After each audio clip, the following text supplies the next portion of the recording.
Mic Hesson की press conference देखी जो आज उन्होंने की कोलंबो में। माइक हैसन साहब फरमा ये रहे हैं कि भाई कैसे बोलते हैं, बाबर आजम को हमने इसलिए पिछले मैच में अगेंस्ट नमीबिया नहीं भेजा बैटिंग करने क्योंकि वो बहुत स्लो बैटिंग कर रहा है और उसका स्ट्राइक रेट जो है पावर प्ले में 100 से नीचे है। कि यार आपने बाबर आजम को टीम में रखा हुआ क्यों भाई, मुझे बताओ। ये एग्री कर रहे हैं कि उनका वो प्लेयर ही नहीं है T20 बंदा सवाल ये करेगा, आप कह रहे हो कि उसकी पावर प्ले में भी स्ट्राइक रेट नहीं है, तो उसके बाद पावर हिटर भी नहीं है। अच्छा, उसके बाद पे कैसे खेल रहा है वो? बात तो ठीक है, एक वो पावर हिटर नहीं, उसके बाद दूसरा मुझे ये बताएं कि अभी तक जिस रोल के लिए आपने उनको रखा है उन्होंने वो किया, वो रोल ही नहीं। भारत के खिलाफ वो रोल करना था ना। कि इस वक्त लोग ये कहते हैं कि यार ये बोझ बना हुआ टीम के ऊपर। आप एक मुझे बात बताएं ना, कल अगर मिसाल के तौर पर बाबर आजम को रोका गया, क्या सोच के रोका गया?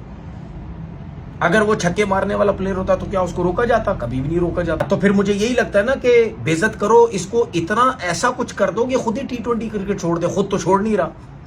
ये तो बाबर आजम को सोचना है ना कि यार आपने इसी तरीके से चलना है, या आपने कहीं माइंड में बिठाया हुआ है कि मेरी बेइज्जती होती रही, कोई मसला नहीं है। मुझे ये समझ में नहीं आते माइक हैसन के प्रेस कॉन्फ्रेंस को इतना डिफेंड क्यों कर रहे हैं यार। उसने तो सारी चीजें बता दी हैं कि मेरे ये वीक लिंक है। किस बात की उसकी प्रेस कॉन्फ्रेंस को डिफेंड कर रहे हैं? उसने बता दिया बाबर 10 ओवर के बाद का प्लेयर नहीं है, तो फिर क्यों सिलेक्ट करा? माइक हैसन लगते तो बहुत अच्छे हैं। एक तो मुझे अच्छी बात ये लगती है कि ये डरते नहीं है, घबराते नहीं है। जैसे बाबर आजम के ऊपर बात की कि भाई बाबर आजम का जो स्ट्राइक रेट है वो पावर प्ले के अंदर T20 वर्ल्ड कप्स में 100 से नीचे का है, तो हम बाबर आजम को खिला कैसे लें एज एन ओपनर? अब ये बात पाकिस्तान में करना काफी अनकंफर्टेबल हो जाती है, क्योंकि आपको पता है हमारे यहाँ तो ये वाली बातें होती नहीं है। हमारे यहाँ तो सिर्फ एक ही बात होती थी, बाबर किंग है, किंग है, किंग है, और आज भी बाबर की गलती मानने को कोई तैयार नहीं है। जो ये बात कर रहे हैं कि आप वो जो 40 में 50 करते हैं ना, हमें नहीं चाहिए। पाकिस्तान टीम को 40 बॉलों पे फ्लैट पिच के ऊपर 50 करने वाले प्लेयर नहीं चाहिए। आपको 30, 35 और 25 के अंदर आना। अगर आप 35 में कर रहे हैं तो आप 30 में करें, कभी आप 25 में करके दें ताकि इंपैक्ट डालें। दिमाग के अंदर एक स्ट्राइक रेट का मसला चढ़ा हुआ है, फिर चौथा नंबर, फिर जबरदस्ती की T20 क्रिकेट खेलना, फिर वो सारा बिग बैश का जो फेलियर है वो लेकर वो अपने साथ आ रहा है, तो बिला वजह उसको खराब किया हुआ। उस बेचारे को आप ODI और टेस्ट में खिलाओ जहां पर वो सही खेलता है, एज कंपेयर उसको T20 में खिला के बिला वजह उसको गालियां पड़वाना समझ से बाहर है। ये जो माइक हैसन ने कहा, उन्होंने बोला कि 12 ओवर के बाद Babar is not the best person. 12 over के बाद बाबर आजम बेस्ट पर्सन नहीं तो कौन है? Is called the best batter from Pakistan side. हम लोग किंग कहते रहे हैं, और अब ये कह रहे हैं कि 12 ओवर के बाद बाबर आजम की बारी नहीं बनती, ओपनर भी बारी नहीं बनती, ओपनर भी नहीं बनती ना। ये भी चौथे नंबर का प्लेयर कौन से नंबर पे आएगा? सातवें नंबर के बाद। बाबर आजम ना घंटे का किंग है भाई, वो ब्रांड नहीं है। इस बैट्समैन को जो इस अप्रोच का है इसको निकालिए। ये विराट कोहली नहीं है, ये किंग नहीं है जो टीम से ड्रॉप नहीं हो सकती। बाबर आजम वो खुद मान गए कि वो कह रहे हैं कि हाँ मेरे के अंदर वो एबिलिटीज नहीं है शायद 10 ओवर के बाद खेलने वाली। अब आप कहते हैं कि आपका किंग है, नंबर 1 प्लेयर है।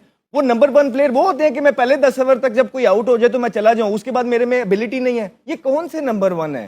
तो क्यों आप जबरदस्ती कर रहे हैं आप इस चक्रों के अंदर कि शायद, और फॉर एग्जांपल ये कह रहे हैं, क्या कर रहे हैं यार, आपने शादाब को जब भेजा था बैटिंग के लिए तो क्या उसने 10 बॉलों पे 50 स्कोर कर दिए थे? 10 बॉलों पे 6 पे खेल रहा था। क्या बाबर ये नहीं? मसला ये इनको कॉन्फिडेंस नहीं है उसके ऊपर। तो आई डोंट नो कि किस लिए रखा हुआ है। इसमें पाकिस्तान क्रिकेट बोर्ड पे, सिलेक्शन कमेटी पे बड़ा क्रिटिसिज्म आएगा। जो भी करना है यहाँ पे लोगों को चाहिए कि आज कर लें, क्योंकि टाइम नहीं है। जो ये चाहते थे वो चीज हो गई भी है। इससे ज्यादा platform I think deserving player जो मैच के लिए अंदर इंपैक्ट छोड़ सके। यार फखर जमान, हमें उसकी न्यूजीलैंड की याद है ना? न्यूजीलैंड के अंदर मैं गया था, सारी टीम जो है ना वो घबरा रही थी। सेंटनर को छिक्के मारता है वो दूर दूर, ठीक है, और आप बाबर को अगर खिलाते हैं तो आपको उनके ऑफ स्पिनर का याद है ना? बनी बने हुए बाबर आजम उनके ऑफ स्पिनर पे।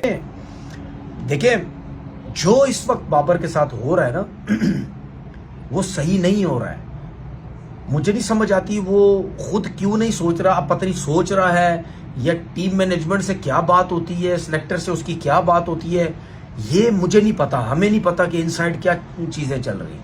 लेकिन फिलहाल जो चीजें बाबर के साथ हो रही हैं उससे जो उसको पसंद करने वाला है या उसको सपोर्ट को, उसकी तो हट रही होगी।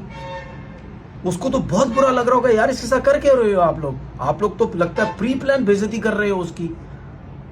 इसी तरीके से बेइज्जती करो तो तब ये छोड़ेगा। इस वक्त लोग ये कहते हैं कि यार ये बोझ बना हुआ है टीम के ऊपर। बोझ किस वजह से बना हुआ है? एक तो नंबर उसको ऐसा दे दिए उसके बाद उससे परफॉर्मेंस ही नहीं और नंबर भी ऐसा मिला हुआ है, तो फिर कैसे परफॉर्म करेगा? आप एक मुझे बात बताएं ना, कल अगर मिसाल के तौर पर बाबर आजम को रोका गया, क्या सोच के रोका गया? अगर वो छक्के मारने वाला प्लेयर होता तो क्या उसको रोका जाता? कभी भी नहीं रोका जाता। इतना एक्सपीरियंस जिसके पास हो और वो छक्के भी मारता हो तो उसको कैसे रोक सकता है कोई? मेरा सवाल ये है भाई मेरा कि जब बाबर आजम बिग बैश में गया खेलने के लिए, ठीक है, जब वो बिग बैश में नहीं अपना मतलब आपको बदल पाया और वहाँ भी वो स्ट्रगल करता रहा स्ट्राइक रेट के साथ और रन्स के लिए भी, ठीक है, तो बिग बैश के बाद तो आपके पास ये था ना, ऑप्शन था कि आप डिसीजन ले सकते थे कि नहीं जी बाबर को हम वर्ल्ड कप में नहीं रखेंगे, ठीक है।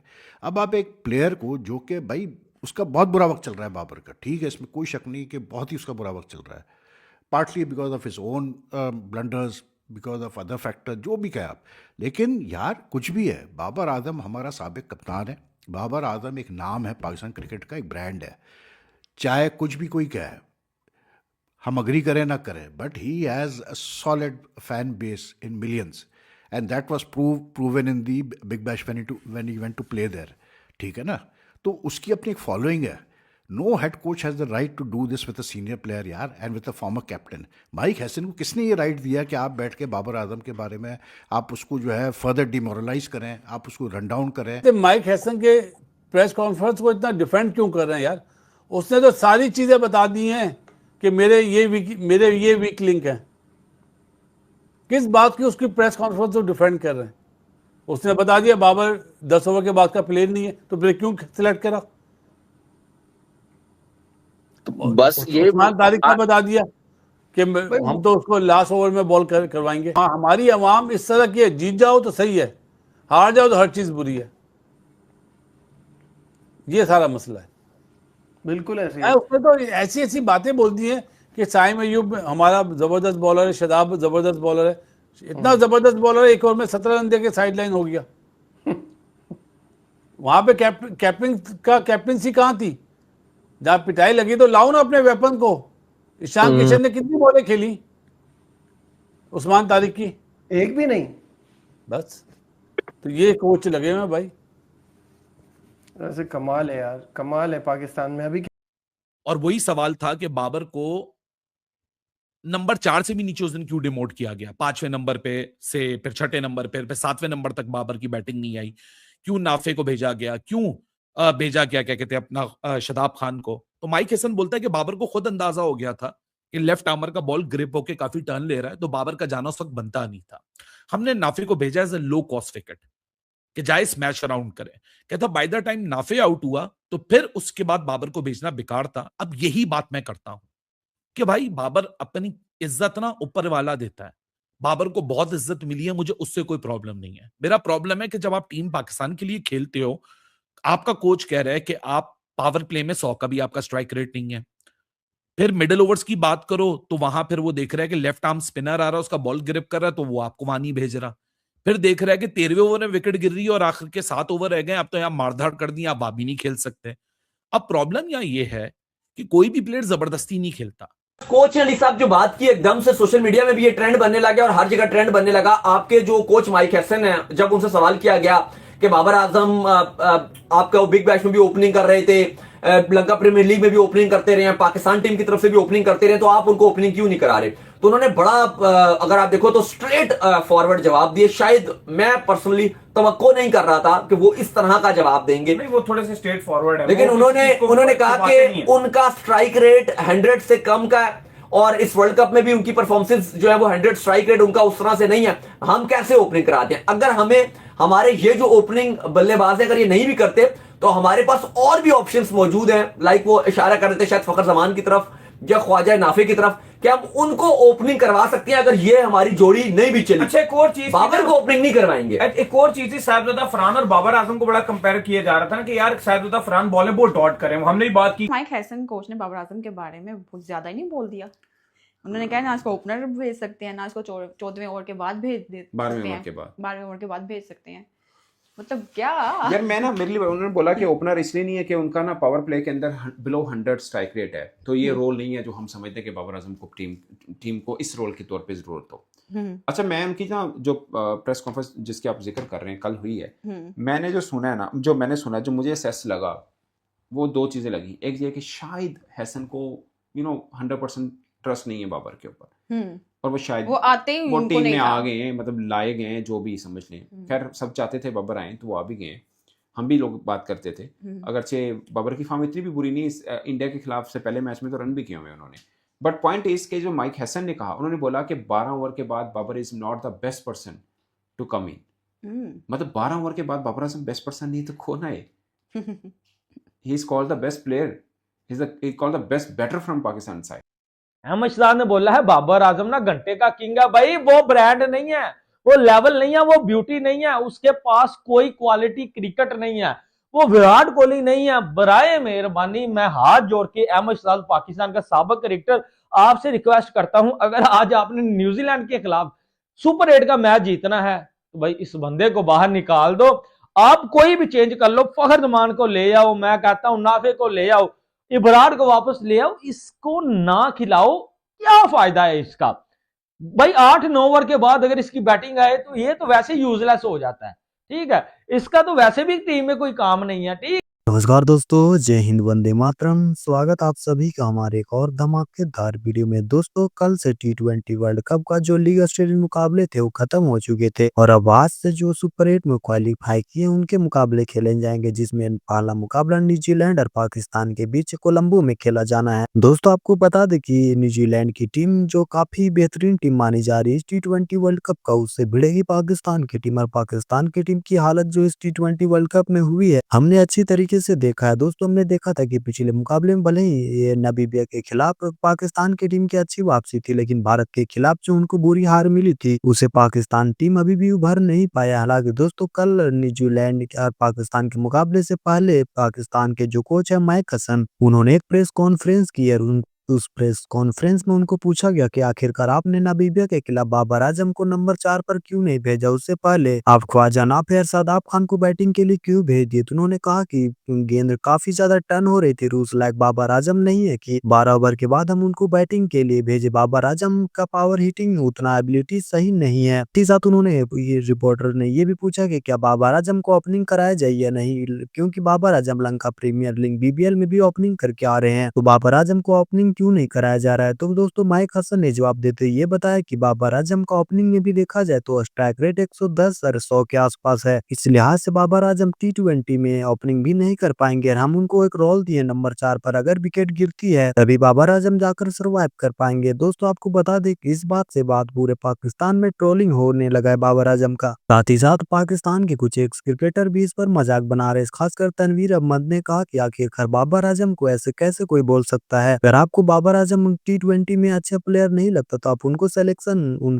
उनका क्यों किए हैं? दोस्तों बात देखें तो बाबर आजम ना तो ओपनिंग कर रहे हैं, ना फिर नंबर 4 पर अगर 12 ओवर होता है तो उनको बल्लेबाजी मिलती है। तो ऐसे में देखा जाए तो बाबर आजम फिर T20 में कर क्या रहे हैं? अगर वाकई एज अ फैन देखा जाए तो हमें भी लगता है कि क्या बाबर आजम का T20 में जगह बनती है अगर आप ओपनिंग के तौर पर उन्हें नहीं खिला रहे हैं? आपको लग रहा है बाबर आजम T20 में ओपनिंग करके भी अच्छा प्रदर्शन नहीं कर पाएंगे? अगर आपको बाबर आजम पर विश्वास नहीं है तो आखिरकार आप T20 में उनको लाए क्यों है? क्योंकि एशिया कप में बाबर आजम नहीं थे, उनका BBL में भी फॉर्म देखा जाए तो बहुत ही बेकार रहा था। BBL में कुछ ऐसी एम्ब्रेसमेंट भी हुई थी जिससे बाबर आजम को काफी ज्यादा ट्रोलिंग का सामना करना पड़ा था। तो ऐसे में देखा जाए तो बाबर आजम को आखिर T20 वर्ल्ड कप के स्क्वाड में सेलेक्ट क्यों किया गया था? जब आपको ओपनिंग नहीं कराना था, फिर आप 4 पर भी नहीं खिला पाएंगे, क्योंकि अगर 12 ओवर के बाद नंबर 4 का बल्लेबाजी आता है तो बाबर आजम के पास वो एबिलिटी नहीं है कि वो बड़े बड़े जाकर छक्के लगा सके। उनका स्कोर खेलना, यानी उनको जो बल्लेबाजी है वो स्ट्राइक रोटेट करना, सिंगल डबल खेलना है। अगर ऐसे में देखा जाए तो बाबर आजम T20 का प्लेयर बिल्कुल भी नहीं माने जाते। अगर उनका टेस्ट और ODI का रिकॉर्ड देखा जाए काफी बेहतरीन है एज अ T20 बैटर। तो इसी प्रकार से अगर देखा जाए तो बाबर आजम को T20 स्क्वाड में शामिल नहीं करना चाहिए था। अब दोस्तों बात रही कोच माइक हसन का, तो शायद कोच माइक हसन को लग रहा है कि बाबर आजम नंबर 4